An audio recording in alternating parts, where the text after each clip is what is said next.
Buenas noches, hermanos, hermanas. Vamos a comenzar nuestro tercer capítulo de este tema, que es el conflicto en el Medio Oriente. Bueno, ya todos sabemos por las noticias que se ha producido un cese al fuego, al parecer de manera permanente, pero obviamente ahora queda el cumplimiento de las medidas que se solicitaron o se colocaron sobre la mesa para que este cese al fuego se efectuara.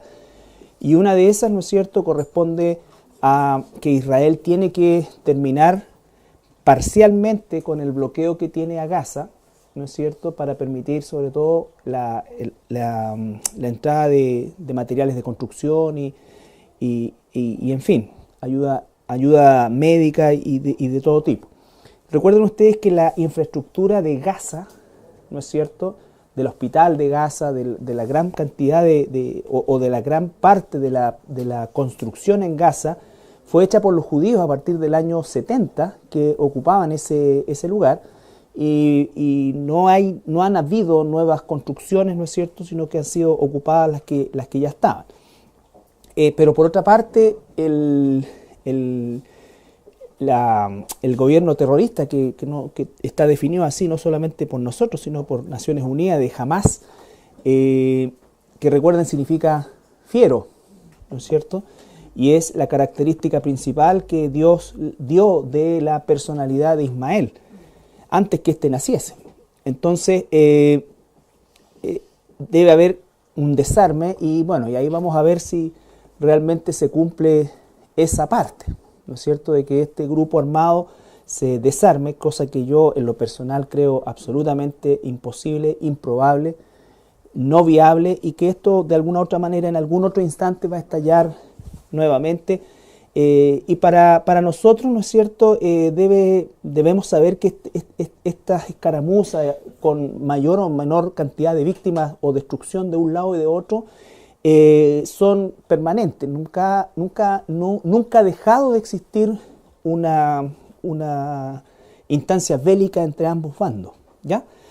Por lo tanto, lo que pasó aquí es que algo se agudizó mayormente, ¿no es cierto? Y de alguna manera también nosotros debemos entender que la información a nivel mundial se maneja de tal manera que, por un lado, ¿no es cierto?, nos están entregando una situación real que está existiendo, nos la están entregando muchas veces con una postura sesgada, pero además estas informaciones cumplen el propósito de desviar la atención de otras cosas que están muchas veces, son mucho más, no digo que esto no sea relevante, pero mucho más relevante en el ámbito internacional, ¿no es cierto? Nosotros, por ejemplo, vemos que el conflicto interno en Siria no revestía, por así decir, un mayor peligro para la estabilidad petrolera del mundo o de las grandes corporaciones, y por lo tanto, claro, se le da una cobertura, pero no pasa más allá de la información. Pero esto, según los cálculos que sacaban los mismos periodistas, concitó 10 veces más interés mundial, y las cadenas de televisión, todo estaba en este lugar, en circunstancias que en países como en Siria, en el mismo Irak, donde han muerto aún más cantidad de civiles inocentes y de manera realmente brutal, ¿no es cierto?, no tiene ninguna cobertura. Definitivamente el conflicto interno entre chiitas y sunitas de Irak no tiene ninguna cobertura, ¿ya? Nosotros no sabemos absolutamente nada. Hay algunos videos por ahí locos en YouTube, ¿no es cierto?, que han logrado subir, pero en cuanto a la información propiamente tal, no, ¿ya?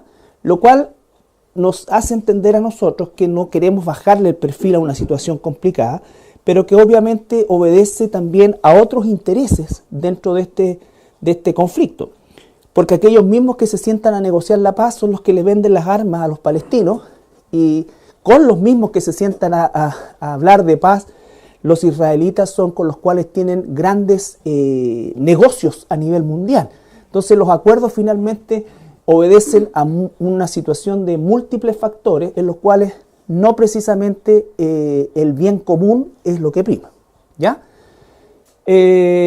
Con toda esta introducción, recordar, ¿no es cierto?, que nuestra posición o el propósito de este estudio no es establecer una postura radical en cuanto a la situación conflictiva en sí, sino que lo que busca es establecer una concepción bíblica de la propiedad del territorio. No estamos hablando de las políticas internas de uno y otro lado, ¿ya? Sino que la propiedad del territorio.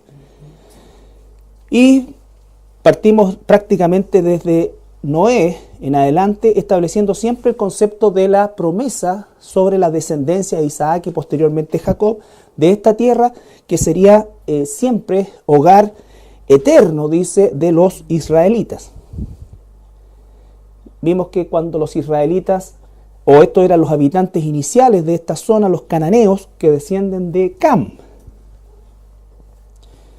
Bueno, en la ruta de Abraham, la visión que tuvo Moisés desde el monte Nebo, vamos saltando varios siglos. Lo importante es que ya hemos saltado por lo menos 10 siglos y no hay presencia árabe, ¿no es cierto?, de manera permanente en el lugar. Obviamente pueden haber existido árabes y de otras naciones también, pero como un lugar donde se establezcan propiamente tal, no. En la conquista del cruce del Jordán, los judíos no encontraron árabes, encontraron lo que Dios les dijo, los cananeos, ¿ya? Posteriormente, en el reparto de tierras no hay ningún reclamo árabe de esto y ya hemos pasado de Noé en adelante varios siglos. Posteriormente, en el ciclo de las monarquías que comienzan con Saúl, aparece otro grupo de enemigos de Israel que son los filisteos, que también corresponden a la raza cananea, pero que vienen, se le llama los pueblos del mar, ¿ya? Otra vez, no hay árabes que estén defendiendo algún lugar en particular, ni árabes que se estén asociando ya sea con los filisteos para pelear contra los judíos o con los israelitas para pelear contra los filisteos, ¿ya? Y vimos, ¿no es cierto?, dentro del periodo de las monarquías, el reinado de David, el reinado de Salomón, donde de alguna manera se ganó más cantidad de territorio, ¿ya? Sin embargo, ese territorio siempre resultó imperfecto hasta el día de hoy porque es mucho más reducido de lo que originalmente Dios le prometió a Abraham. Y eso ha sido principalmente por la ineficacia y la desobediencia de los israelitas. Ellos permitieron que sus enemigos permanecieran siempre ahí. Llegamos a la época, ¿no es cierto?, de la división del reino, donde ya hablamos de una guerra interna, donde se divide el reino del norte, 10 tribus, el reino del sur, 2 tribus, Roboam en el norte, Jeroboam en el sur, y se suceden aproximadamente entre los dos reinos cerca de 60 reyes, los cuales uno hizo lo peor que el antecesor. Y llegamos al periodo, ¿no es cierto?, de los imperios, periodo tribal, periodo monárquico, conquistas imperiales, y el primer imperio que asoma, ¿no es cierto?, son los asirios. Característica de los asirios no tenían ninguna intención ni de absorber, ni de que absorbieran su cultura. Ellos eran conquistadores y lo que les interesaba era tierra. No así los babilonios, que fueron los que se llevaron al reino del sur, que de alguna manera pretendían también transformar culturalmente, en este caso a los judíos, y servirse también de la inteligencia y de las capacidades de los judíos. Y es así como los judíos de alguna manera en estos 70 años de exilio gozaron de la posibilidad, ¿no es cierto?, de tener independencia. Es aquí donde ocurre el gran cambio, históricamente hablando, de los oficios de los judíos, ¿ya? Hasta antes de ser cautivos de los babilonios, los judíos no eran más que pastores, ¿ya? Pero en Babilonia aprenden la orfebrería, eso, chanfle. Entonces, los babilonios, a diferencia de los asirios, absorbían y trataban de introducir su cultura.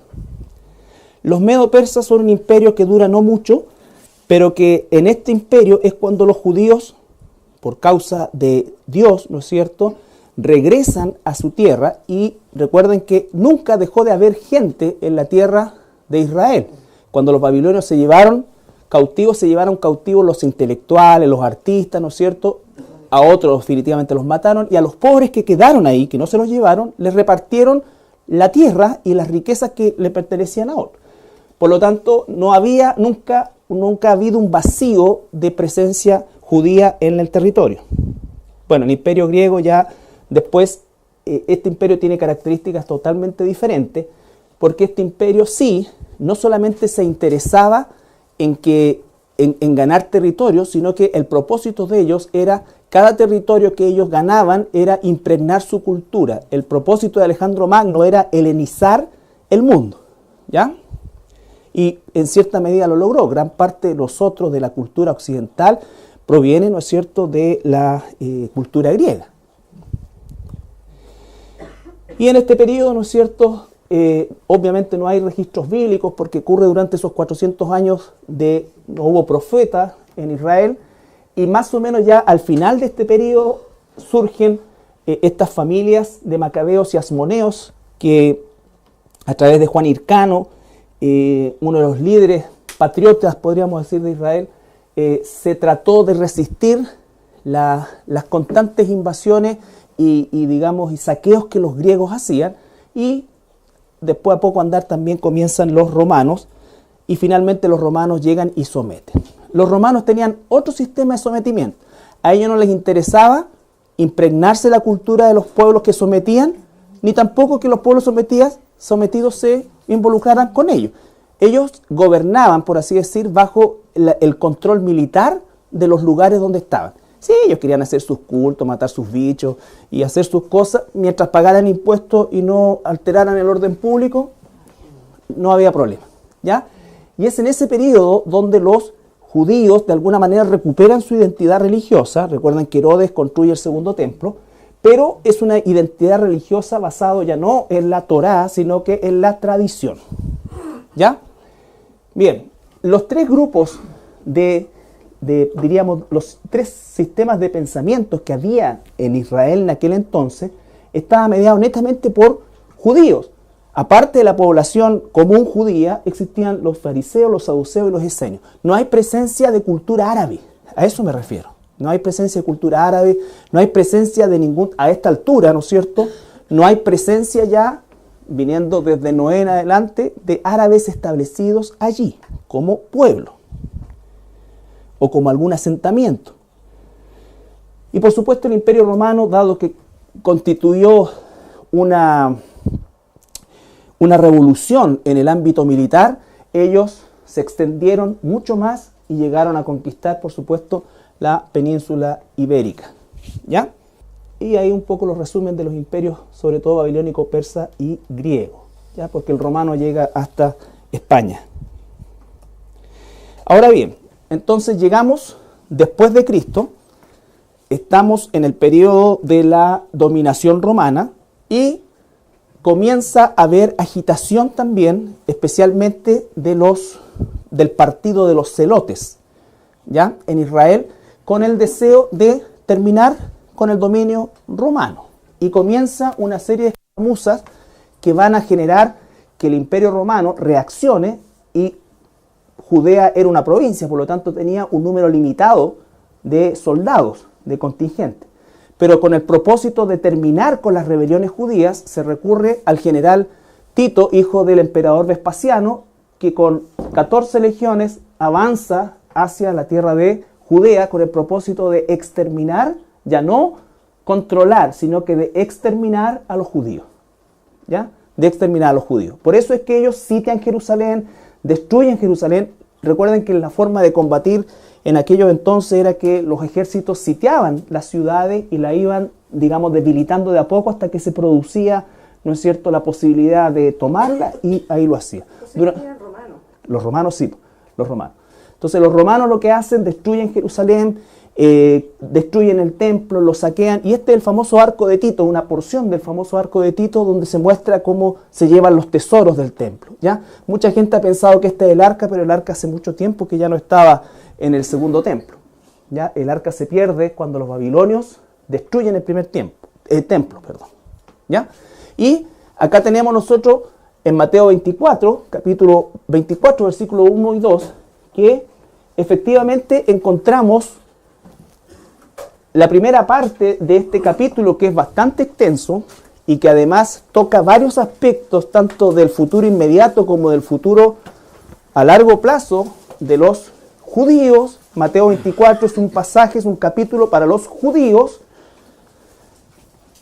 Parte Jesús diciendo lo que iba a suceder en este caso casi 40 años después, que sería, entre otras cosas, la destrucción del templo, pero estaba enmarcado dentro de lo que era la destrucción de Jerusalén. Cuando Jesús salió del templo y se iba, se acercaron sus discípulos para mostrarle los edificios del templo. Respondiendo él les dijo, ¿veis todo esto? De cierto os digo que no quedará aquí piedra sobre piedra que no sea derribada. ¿No es cierto? Ahí Jesús está diciéndole a sus discípulos lo que sucedería 40 años después con este sitio de Jerusalén, posterior destrucción, ¿no es cierto? Y, por supuesto, la eliminación. Esto es muy importante porque esto se origina a partir del año 70 y va a terminar aproximadamente el 130 o 135, ¿no es cierto?, cuando ya definitivamente los ejércitos romanos expulsan a los judíos, ¿ya? Acuérdense que aquí ya estamos hablando de judíos, no de israelitas. El reino del norte hace siglos que ya fue dispersado por los asirios. ¿Como el año 130, hijita? 130, 135. Hay un lugar en Israel que se llama Masada, que la traducción es la palabra Masada es fortaleza, que originalmente lo construyó Herodes como un palacio de verano, porque esto está frente al Mar Muerto, ¿ya? Pero finalmente se transformó en el último bastión de los hebreos, ¿no es cierto?, para resistir el dominio romano. Esto es muy importante porque denota digamos, la obsesión del general Tito, ¿no es cierto?, de eliminar a los judíos. Los judíos que lograron asentarse en este lugar no eran más de 3.000 y la gran mayoría eran familias de ellas que escaparon antes de que Jerusalén fuera destruida, ¿ya? Entonces, su deseo de eliminar, ¿no es cierto?, y ellos esto es una cosa, es un montículo gigantesco que es a roca cortada, ¿no es cierto?, es prácticamente imposible, menos con el tipo de armadura y de armamento que tenían, ¿no es cierto?, era imposible que lo pudiesen escalar. Fue tal la obsesión que murieron muchos soldados romanos construyendo este terraplén artificial del cual todavía queda vestigio para poder subir por acá y tomar la fortaleza, ya que fue lo que finalmente hicieron. Pero los que quedaban eran 960 hombres de guerra, quedaron algunas pocas familias, ¿no es cierto?, pero nadie de guerra, y estos 960 se suicidan antes de caer en manos de los romanos, ¿ya? Por lo tanto, cuando los romanos llegaron arriba, no tenían contra quién pelear, saquearon un par de cosas y se fueron. O sea, fue realmente un esfuerzo, entre comillas, claro, inútil, ¿no es cierto? Pero lo traigo a colación porque no necesariamente terminan las guerras contra los judíos, pero esto determina, ¿no es cierto?, o nos muestra la obsesión por eliminar a los judíos. Ya no era un tema de sujetarlos ni de someterlos, sino que de eliminarlos por parte de los romanos. Entonces, no se olviden, vayan, digamos, memorizando eso. Cuando hablamos nosotros de genocidios romanos, de genocidio a los judíos, de persecución a los judíos, nunca aparecen los árabes tampoco persiguiendo judíos. Los árabes vivieron relativamente tranquilos con los judíos. Mahoma declara que los judíos son creyentes, no así los cruzados, pero los judíos son creyentes. Mahoma y posteriormente el famoso califa Saladino, ¿no es cierto?, que es como el más eminente de la parte árabe, porque después vendrían los sultanes. Saladino los consideraba el pueblo del libro y los dejó vivir tranquilamente en Jerusalén, ¿me entiendes? Siendo que estaba bajo dominio musulmán. Entonces, nosotros, ¿por qué? Porque esta animadversión que existe entre árabes obedece hoy día a otro tipo de intereses que se van a gestar antes de la Primera Guerra Mundial. Antes de la Primera Guerra Mundial. Entonces, vemos que son los romanos los que destruyen, primero los babilonios destruyen el templo, después los romanos destruyen, después, ¿no es cierto?, los alemanes en el siglo XX tratan de destruir a los israelitas y los españoles católicos en el año 1400 también son los que provocan la mayor muerte de judíos en el mundo, ¿ya? Los católicos en toda Europa a través de la Inquisición. La Inquisición no solamente era matar protestantes, sino que también judíos y católicos ortodoxos. ¿Por qué? Porque Roma quería tener el predominio de todo. Ahí hay una foto de uno de los campamentos romanos. Ellos hicieron 8 alrededor de todo Masada. Y ahí vivieron durante 3 años. 8 de esos tipos de campamentos, ¿no es cierto? Impresionante como se ven, porque puede girar completo por la meseta, ¿ya? Ahora arriba era una fortaleza que Herodes preparó. Ustedes no se imaginan en el desierto cómo es que traían el agua con unos sistemas especiales y cómo la almacenaban en una cisterna gigantesca, pero gigantesca, ¿ya? Tenían depósitos de grano. Entonces pudieron los que llegaron ahí sobrevivir sin mayores problemas todo ese tiempo. Ya, se hablan los historiadores de que aproximadamente 1.100.000 judíos murieron directamente en las guerras sucesivas que tuvieron a partir o las batallas sucesivas que tuvieron a partir del año 70 hasta el 135, y 97.000 registran como esclavos. Ahora, esto uno tiene que aumentar el número porque los historiadores de esa época, ¿no es cierto?, cuando hablaban de 1.100 judíos se estaban refiriendo a varones capaces de empuñar una espada, ¿ya? O sea, varones de guerra, como se le llama. Por lo tanto, perfectamente podríamos incluir ahí mujeres, niños y tener una cifra quizás mayor de los 3 millones. Lo mismo que los esclavizados, ¿ya? Estos esclavizados permanecieron en la tierra de Israel, esclavizados justamente por los romanos, ¿ya? Ahí está otra foto de Masada, ¿no es cierto?, que es esta fortaleza. Y llegamos a un punto clave en la historia de este territorio. De todo lo que hemos recorrido desde Noé, pasando por las distintas etapas, ¿no es cierto?, llegamos ahora a que los romanos, por intermedio del emperador Adriano, el 135 después de Cristo, y ya ahí terminan las guerras contra los judíos, ¿no es cierto?, y como una forma de eliminar todo vestigio judío de la tierra, toma el nombre de un antiguo pueblo que él sabía que fueron enemigos permanentes de los judíos, que eran los filisteos, y él llama Palestina, que es un nombre latino, que significa tierra de los filisteos. Él no le puso el nombre a un grupo de gente, él puso el nombre a un territorio. No existía, ¿qué es lo que había ahí? Romanos y esclavos judíos. Por lo tanto, no es esto que él puso el nombre a un pueblo en particular. Él puso el nombre a un territorio que hasta ese entonces se llamaba provincia de Judea. Poncio Pilato fue procurador de la provincia de Judea y Samaria, ¿ya? Nunca aparece Palestina como nombre. Y a tal punto llega su locura por tratar de eliminar todo vestigio judío que le cambia el nombre a Jerusalén por Aelia Capitolina, y en el lugar donde se encontraba el templo, él hace construir una estatua gigantesca de Júpiter. ¿A qué le puso Palestina? A la tierra. Todo lo que se llamaba Judea. La tierra de Israel es como una forma odiosa, ¿no es cierto?, de provocar más a los judíos. Le puso Palestina, tierra de los filisteos. ¿Por qué? Porque los filisteos fueron los enemigos de siempre de los judíos, ¿ya? También en ese instante le cambia el nombre a Jerusalén y le coloca a Aelia Capitolina, ¿ya? Y que es la misma Jerusalén. ¿Estamos? Entonces, ¿de dónde vienen el nombre Palestina? Ya sabemos que es puesto por un emperador romano. Ya sabemos la razón por la cual la coloca. Y ya sabemos que no es a un grupo de personas, sino que a un territorio. Es como que yo, por ejemplo, no sé, pues quisiera, supongamos que yo conquistara cualquier isla, ¿no es cierto?, que la conquistara, por ejemplo, la isla Malvinas. ¿Qué es lo que más lloran los argentinos? Las Malvinas. Y yo tomara algo que fuera de ellos y le pusiera islas, ¿cómo se dice en inglés? Falkland.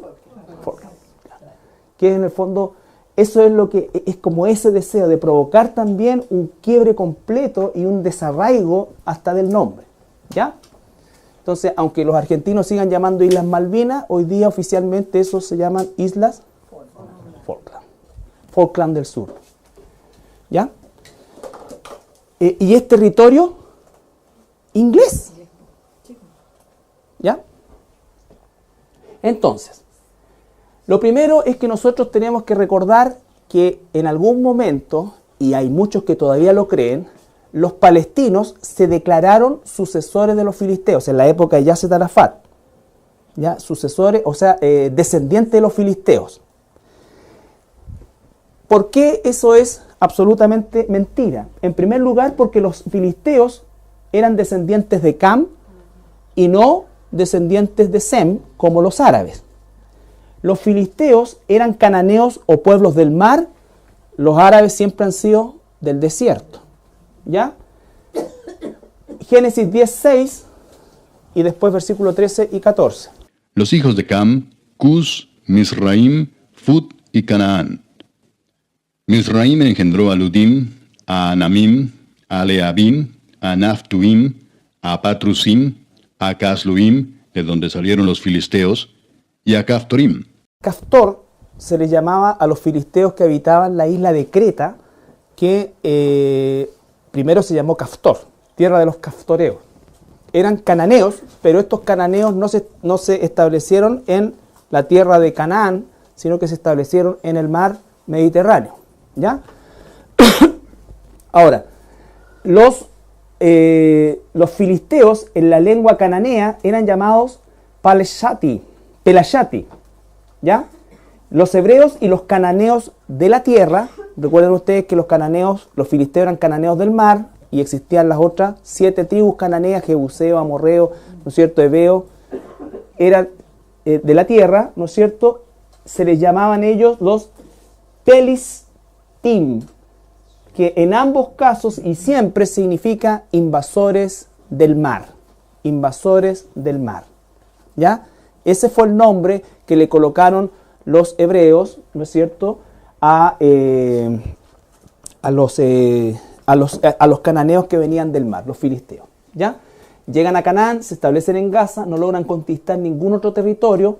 Todas las batallas de los israelitas, o en todas las batallas de los israelitas, nunca aparecen árabes. Por ejemplo, siempre está peleando Israel contra los filisteos, ¿ya? Nunca aparece, vuelvo a insistir, ni los árabes asociados con los filisteos como enemigos de los israelitas, ni los israelitas asociados con los árabes atacando a estos invasores.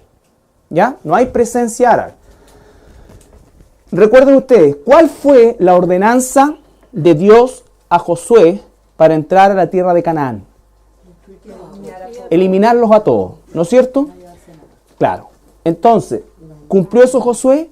No, ¿no es cierto? Por lo tanto, ellos tuvieron que pagar el precio de tener durante toda su historia a los filisteos metidos ahí. Sin embargo, el plan de Dios se va a cumplir igual.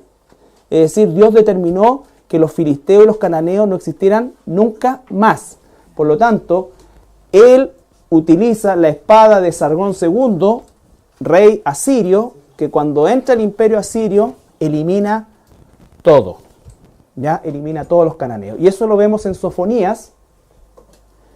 Son derrotados después por los egipcios en el mar. Sofonías 2:5 al 7 y después Jeremías 47, 1 al 7. Ay de los que moran en la costa del mar, del pueblo de los cereteos. La palabra de Jehová es contra vosotros, oh Canaán, tierra de los filisteos, y te haré destruir hasta no dejar morador. Y será la costa del mar praderas para pastores y corrales de ovejas. Será aquel lugar para el remanente de la casa de Judá. Allí apacentarán, en las casas de Ascalón dormirán de noche, porque Jehová su Dios los visitará y levantará su cautiverio. Ya. Entonces habla, nombra Ascalón, que es el puerto que tiene el nombre actual, también es Ascalón en la franja de Gaza. Jeremías 47, 1 al 7. Palabra de Jehová que vino al profeta Jeremías acerca de los filisteos, antes que Faraón destruyese a Gaza. Así ha dicho Jehová: He aquí que suben aguas del norte y se harán torrente, inundarán la tierra y su plenitud, la ciudad y los moradores de ella. Y los hombres clamarán y lamentará todo morador de la tierra. Por el sonido de los cascos de sus caballos, por el alboroto de sus carros, por el estruendo de sus ruedas, los padres no cuidaron a los hijos por la debilidad de sus manos. A causa del día que viene para destrucción de todos los filisteos, para destruir a Tiro y a Sidón, todo aliado que les queda todavía, porque Jehová destruirá a los filisteos, al resto de la costa de Caftor. Gaza fue rapada, Ascalón ha perecido, y el resto de su valle. ¿Hasta cuándo te sajarás? Oh espada de Jehová, ¿hasta cuándo reposarás? Vuelve a tu vaina, reposa y sosiégate. ¿Cómo reposarás? Pues Jehová te ha enviado contra Ascalón y contra la costa del mar, allí te puso. Ya, entonces, ahí estaba Filistea, la tierra de los filisteos, esta eran los cananeos, así es como se encontraba antes de la conquista, ¿no es cierto? Y vemos Gaza, Asdod y Askelón. Son ciudades o lugares que permanecen hasta el día de hoy. Recuerden, en Gat vivía Goliat de Gat, ¿no es cierto? Ahora, los gigantes no eran filisteos. Los gigantes se asociaron con los filisteos para combatir a los israelitas. ¿Ya? ¿Estamos? Entonces, ¿qué es lo importante de hoy en la noche? Lo importante hoy en la noche es saber que el nombre Palestina es un nombre primero latino, no árabe. Segundo, que fue puesto por un emperador romano que odió a los judíos a tal punto que los persiguió hasta el último rincón donde se pudieran esconder, ¿no es cierto? Que rebautizó el territorio, nunca una población en particular, y que también cambió el nombre a Jerusalén con el mismo propósito de eliminar todo vestigio judío de la tierra. Y ese emperador, ¿no es cierto?, es el que comienza con el nombre Palestina y se empieza a llamar ese territorio Palestina. ¿Por qué? Porque los judíos que vivían ahí como esclavos, obviamente vivían como esclavos, no tenían ninguna posibilidad de reclamar nada. Los palestinos actuales, que son árabes, no descienden de los filisteos, porque los filisteos son camitas y ellos son semitas. Los filisteos eran del mar, ellos eran del desierto. Y además, los filisteos desaparecieron cientos de años antes de que los árabes llegaron a ese lugar. Dios eliminó y cumplió su palabra, que debió haber cumplido Josué, la cumplió con reyes del mundo, ¿no es cierto? Como lo hace a veces, ¿no es cierto? Pero él cumplió su promesa de eliminar completamente a los cananeos, incluidos los filisteos. Por lo tanto, no hay descendencia, no hay ningún tipo de transición. Los palestinos son árabes, ¿ya? Son árabes, ellos no son descendientes de los filisteos. Ahí está un mapa, esta es la isla de Creta, esto es el mar Mediterráneo, ¿no es cierto? Ellos estaban por el mar Egeo, por acá, eran pueblos, ¿no es cierto?, acostumbrados al mar. Y ahí fue que se establecieron en la franja de Gaza actual, que se llamaba igual, ¿no es cierto?, y se le llamó tierra de los filisteos. ¿Entendemos hasta ahí? ¿Ah? No, porque los fenicios son... Cierren los ojitos. Los fenicios, acá, Tiro y Sidón. Fenicia es otra historia. Los fenicios ellos se asociaron con los filisteos. No, los fenicios son camitas también. Son camitas, sí. Tiro y Sidón, que permanecieron hasta el tiempo de... Hoy día, ¿qué país es ese? El Líbano, ¿no es cierto? El Líbano. Y fíjense que los fenicios, podríamos decir nosotros que son, o sea, si hubiesen querido por último decir algo, dicen nosotros somos descendientes de los fenicios, pero habrían sonado porque los fenicios, su especialidad era el mar, y los árabes, la gran mayoría de ellos, ni conocen el mar, ni saben nadar. Ellos nunca... ¿Estamos? Esto también es importante. El Corán nunca nombra Palestina ni Jerusalén. El Corán tiene 114 capítulos y en ninguna parte aparece la palabra Jerusalén ni la palabra Palestina. Estamos hablando de su libro sagrado, ¿ya? En cambio, en la Biblia la palabra Jerusalén aparece 800 veces y la palabra Judea aparece 70 veces, ¿ya? ¿Cómo es que en el libro sagrado no aparece ni una mención siquiera, nada? ¿Ya? ¿Por qué? Porque el Corán es 400 años o 500 años después de que se nombra Palestina. Y ni siquiera en ese entonces ocuparon la palabra Palestina dentro de la nomenclatura del Corán. ¿Ya? Ellos hablan de la tierra, pero no nombran Palestina. Por lo tanto, a pesar de que le pusieron Palestina, el uso del nombre Palestina es un uso tardío del siglo XIX. Del siglo XIX. ¿Ya? Entonces, el año 70 se produce la gran dispersión.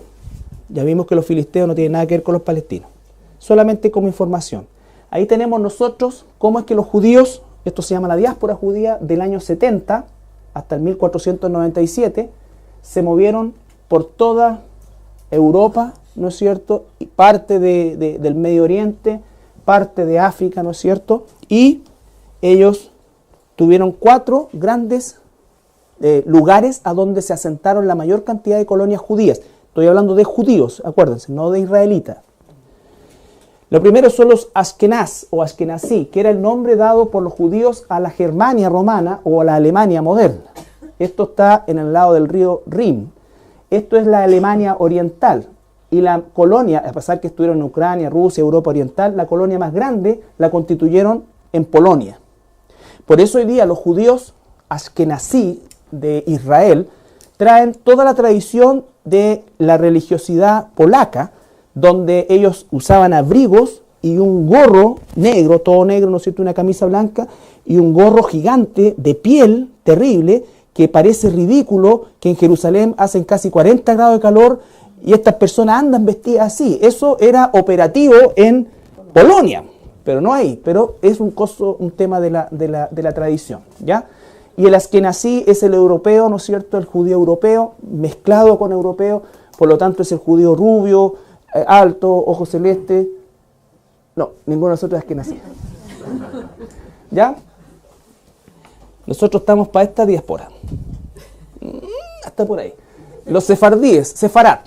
Sefarat es como los judíos llamaban a la península ibérica. Aquí también se constituyó una gigantesca población y colonia judía, ¿ya? Que prosperó muchísimo hasta que asumieron los reyes católicos Fernando de Aragón e Isabel la Católica. Y ellos entonces, en un deseo de limpiar España, tanto de moros como de judíos, vale decir de musulmanes como de judíos, ellos dan un decreto en el cual le dan un par de meses a todos los judíos para que salgan de la península, obviamente sin ni uno, ¿ya? Y los que no tenían que someterse, bautizarse como católicos y cambiarse su nombre. Y entonces los judíos cambiaron sus nombres en 3 grandes ramas. La naturaleza, y entonces ahí vienen los flores del campo, ¿no es cierto? Rosales.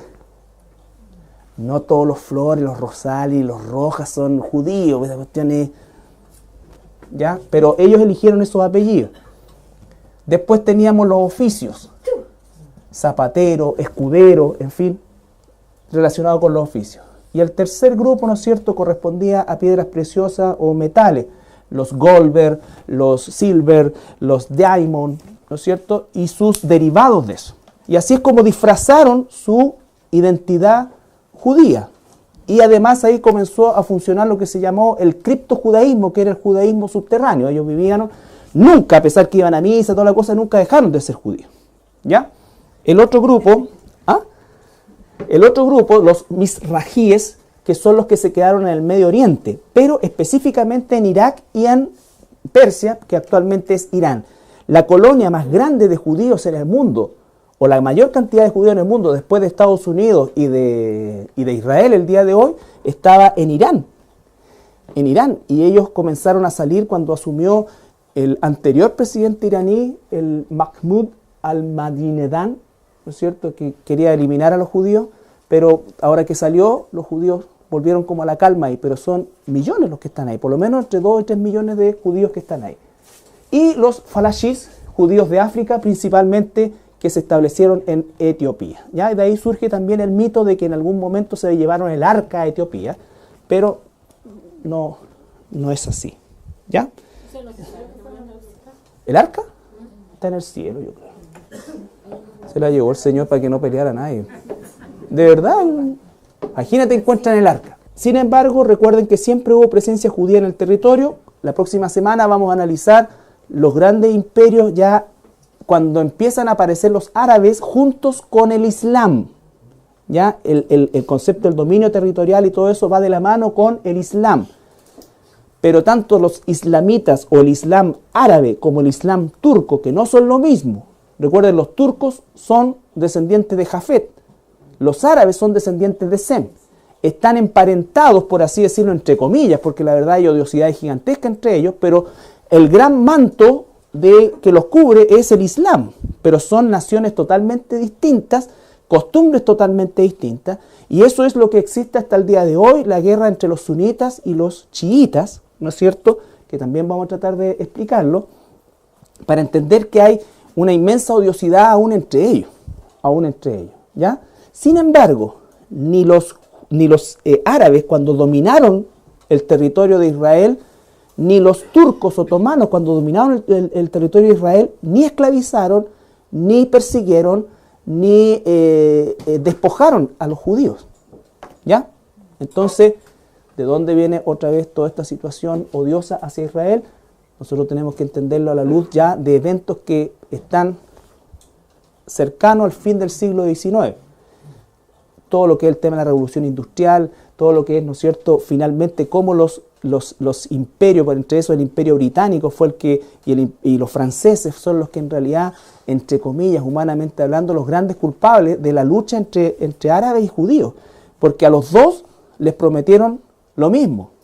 Negociaron con los árabes, ¿no es cierto?, y les prometieron un estado judío, o sea, un estado árabe, pero no Palestina como lo conocemos hoy día, sino que a ellos le prometieron la Gran Siria, o sea que toda esa zona iba a ser la Gran Siria, como emulando el imperio sirio. Y a los judíos les dijeron, les vamos a dar Israel. Cuando llegó el momento de cobrar las promesas, no pudieron cumplir ni con uno ni con otro, y ¿qué hicieron? Se salieron de la tierra y dejaron peleando a los otros. ¿Ya? Bien. ¿Alguna pregunta hasta ahí? Solo para recordar que incluso para los judíos hay una promesa de regreso al territorio en el libro de Amós, en el capítulo 9, Amós 9, 14 y 15. O sea, no solamente en el Corán no está nombrada la palabra Jerusalén o la palabra Judea, sino que además no hay ninguna promesa de posesión de territorio, de pérdida de territorio, de regreso al territorio, como lo tienen los judíos. Dios les dijo, si ustedes me hacen caso, yo voy a estar con él. Si no, los voy a dispersar por todas partes del mundo. Nos dicen Deuteronomio, ¿ya? Pero a la vez, como les prometió esa tierra a Abraham, por causa de la promesa que hizo Abraham, entonces él dice, yo los voy a volver a traer para acá. Y traeré del cautiverio a mi pueblo Israel, y edificarán ellos las ciudades asoladas, y las habitarán, plantarán viñas, y beberán el vino de ellas, y harán huertos, y comerán el fruto de ellos. Pues los plantaré sobre su tierra, y nunca más serán arrancados de su tierra que yo les di, ha dicho Jehová Dios tuyo. Ahí está. Entonces dice, yo los voy a traer de vuelta. Eso ocurrió durante finales del siglo XIX, donde se establecieron las primeras colonias judías, antes de la Primera Guerra Mundial. Ahí es que lo que tenemos que estudiar el sionismo. El sionismo, que originalmente era un movimiento que se originó con el propósito de tener un lugar donde vivir. Porque de todos lados, ahí no les mostré los mapas, pero llegaban a un lugar, permanecían un tiempo, lo echaban, siempre estaban siendo perseguidos, que es la promesa que recuerden que dice ahí que nunca van a tener descanso. No sé si lo leímos, pero ¿ya? Entonces, el sionismo.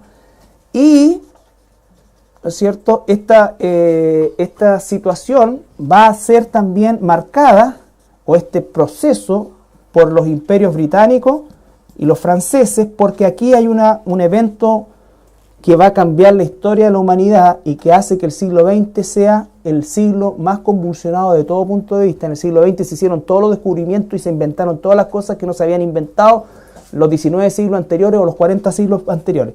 Aquí empieza la famosa revolución industrial y empieza entonces el problema del petróleo. Y ahí es donde hay que encontrar la pelea entre árabes y judíos. ¿Cómo es que llegaron a odiarse tanto cuando históricamente convivieron bien? ¿Ya? Los que persiguieron a unos y otros fueron los cruzados. No se olviden que los cruzados se fueron en contra de los musulmanes, mataron, saquearon, ¿no es cierto? Y los los judíos fueron masacrados también por los cruzados. La orden de los cruzados era matar, primero que nada, los moros, cristianos y los católicos ortodoxos. Ya, los católicos ortodoxos. Los cruzados, especialmente en la península de Anatolia, que es Turquía, masacraron 1.000.000 de armenios. Se calcula que mataron. Entonces, cuando a la gente le hablas de los cristianos, ellos no quieren saber nada, porque se les viene a la mente la historia de lo que los cristianos hicieron con ellos. ¿Ya? Porque estos eran delincuentes con un delantal blanco y con una cruz roja, cruzaca. La historia habla de, no sé, los caballeros que querían ganar. No, si eran la gran mayoría era gente que lo único que quería era saquear y ganar fortuna. Ganar fortuna. Deben haber habido algunos románticos por ahí, pero el grueso no lo era.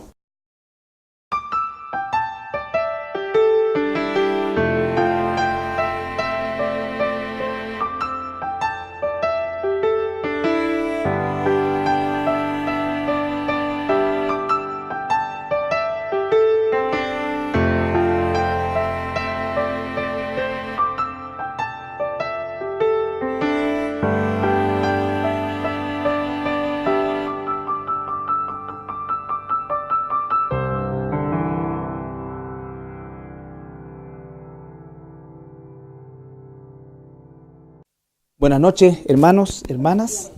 Vamos a comenzar nuestro tercer capítulo de este tema, que es el conflicto en el Medio Oriente. Bueno, ya todos sabemos por las noticias que se ha producido nuevas construcciones, ¿no es cierto?, sino que han sido ocupadas las que ya estaban. Pero por otra parte, el gobierno terrorista que está definido así no solamente por nosotros, sino por Naciones Unidas, de Hamás, que recuerden significa fiero, ¿no es cierto? Y es la característica principal que Dios dio de la personalidad de Ismael antes que éste naciese. Entonces debe haber un desarme y bueno, y ahí vamos a ver si realmente se cumple esa parte, ¿no es cierto?, de que este grupo armado se desarme, cosa que yo en lo personal creo absolutamente imposible, improbable, no viable, y que esto de alguna otra manera en algún otro instante va a estallar nuevamente.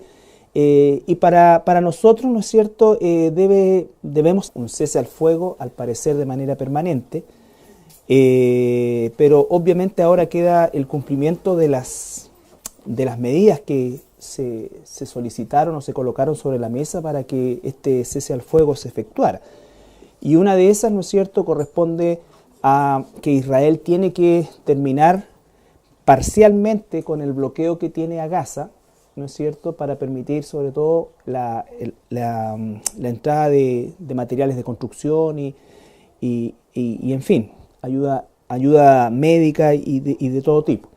Recuerden ustedes que la infraestructura de Gaza, ¿no es cierto?, del hospital de Gaza, de la gran cantidad de la gran parte de la construcción en Gaza, fue hecha por los judíos a partir del año 70, que ocupaban ese lugar, y no han habido que el conflicto interno en Siria no revestía, por así decir, un mayor peligro para la estabilidad petrolera del mundo o de las grandes corporaciones, y por lo tanto, claro, se le da una cobertura, pero no pasa más allá de la información. Pero esto, según los cálculos que sacaban los mismos periodistas, concitó 10 veces más interés mundial, y las cadenas de televisión, todo estaba en este lugar, en circunstancias que en países como en Siria, en el mismo Irak, donde han muerto aún más cantidad de civiles inocentes y de manera realmente brutal, ¿no es cierto?, no tiene ninguna cobertura. Definitivamente el conflicto interno entre chiitas y sunitas de Irak no tiene ninguna cobertura, ¿ya? Nosotros no sabemos absolutamente nada. Algunos videos, saber que estas escaramuzas con mayor o menor cantidad de víctimas o destrucción de un lado y de otro son permanentes. Nunca ha dejado de existir una instancia bélica entre ambos bandos, ¿ya? Por lo tanto, lo que pasó aquí es que algo se agudizó mayormente, ¿no es cierto? Y de alguna manera también nosotros debemos entender que la información a nivel mundial se maneja de tal manera que, por un lado, ¿no es cierto?, nos están entregando una situación real que está existiendo, nos la están entregando muchas veces con una postura sesgada, pero además estas informaciones cumplen el propósito de desviar la atención de otras cosas que están muchas veces, son mucho más, no digo que esto no sea relevante, pero mucho más relevante en el ámbito internacional, ¿no es cierto? Nosotros, por ejemplo, vemos